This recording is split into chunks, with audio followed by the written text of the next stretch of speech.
Welcome to Radiobooktour, a podcast show that explores authors and places that inspire them. We are Laurence Peters and Jessica Pomerantz, and we are Radiobooktour.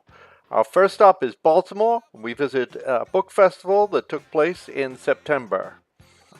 Stay tuned as we interview some authors and artists as we explore Baltimore's thriving literary scene. Like this guy wrote his This is Mike Sashi, author of Baltimore Graffiti, the definitive Charm City style collection. But a lot of times what you'll see is people like this guy that writes Vos, they put different people's names and also the year. So a lot of times they'll, like, he did this character, Leroy, that's shouting out line, and then Waze, My Bad, a few other people. Right. So just to kind of, yeah, because a lot of times people might not have been able to paint with their friends that day, and so they might shout that. This is Bill Campbell, author of Sunshine Patriots and publisher. Submissions, and I know this is very strange. I discourage. How does someone publish with you? Yeah, I'm seriously trying to figure this Like out. a magic 8-ball. And Hey, like I mean, seriously, it's like this crazy thing where somebody that I may or may not know or kind of know hits me on a moment where I'm not doing everything. Like, it's really just that bizarre. I mean, I'm getting and I realize, like, I have to stop my day job because there's a certain publisher out there that keeps publishing the books in my slush pile. So I know they don't have a day job. So I'm like, oh, I get it now. But yeah, for me, it's just this very mystical thing.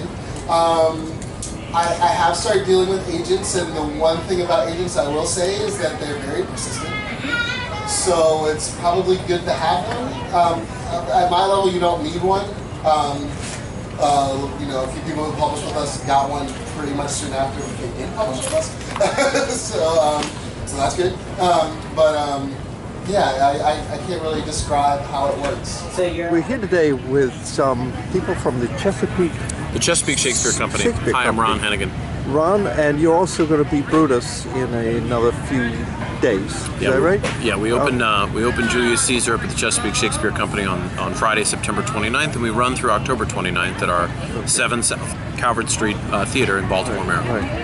And you're going to tell us a little bit about the Playhouse itself, because I did not know it existed in Baltimore. Mm-hmm. Tell me what is special about this setting, this theater.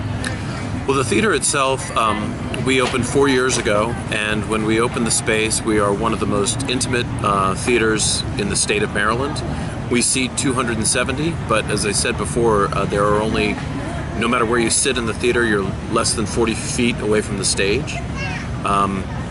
With this particular show, we have 4 student matinees, so we have over 1,200 different students from the region, not only Maryland, but also D.C., Northern Virginia, Delaware, and Pennsylvania that are coming to see the play.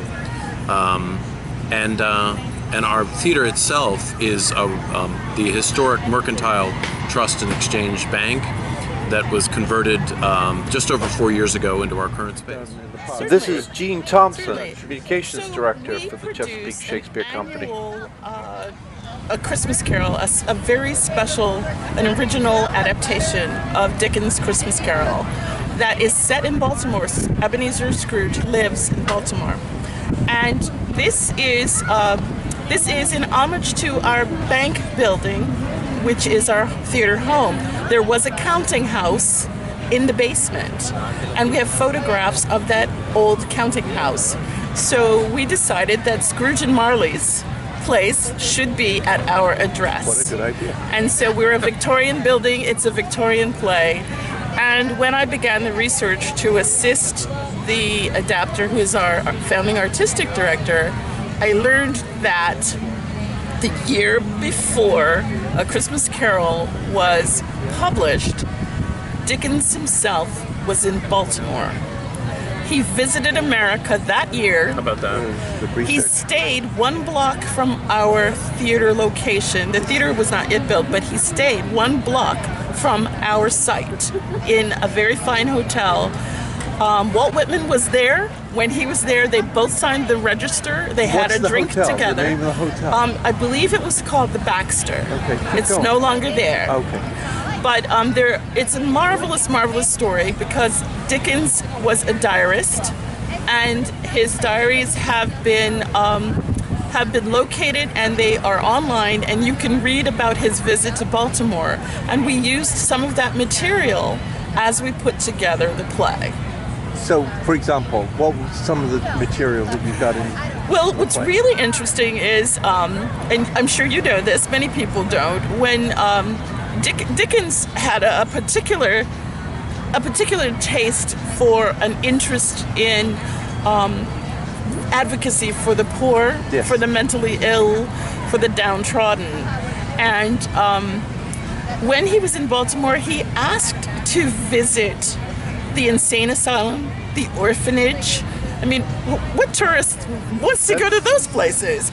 But this is what Dickens did, and he had people escort him to the prison and to these facilities. He wanted to know how Americans treated their poorest people. Yes.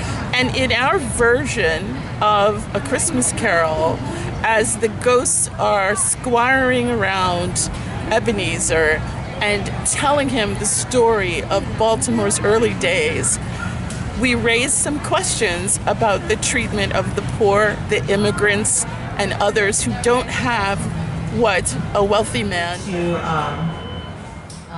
This is Alicia Malek, author of The Home That Was Our Country, a memoir of Syria, in conversation with author Susan Darraj, author of A Curious Land, Stories from Home. I'm pleased to be here with her today and with all of you to discuss that book, The Home That Was Our Country, which was published earlier this year by The Nation Books.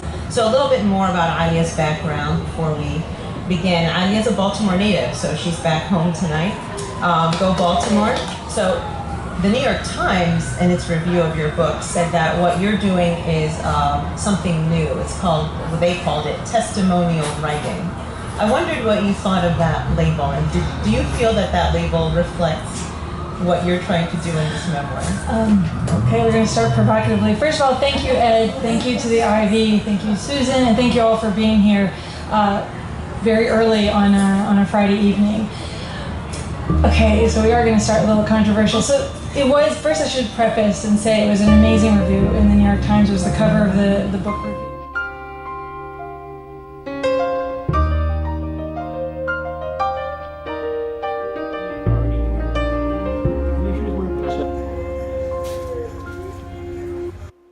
We hope you enjoyed that little preview of our podcast. We are going to interview many more authors. We're going to have a 3-part series, and welcome to our new podcast. It's going to come up shortly. It's called the Radio Book Tour, the podcast that travels, and I hope you'll tune in. And check out our website at radiobooktour.com or follow us on Twitter at Radiobooktour. Thanks.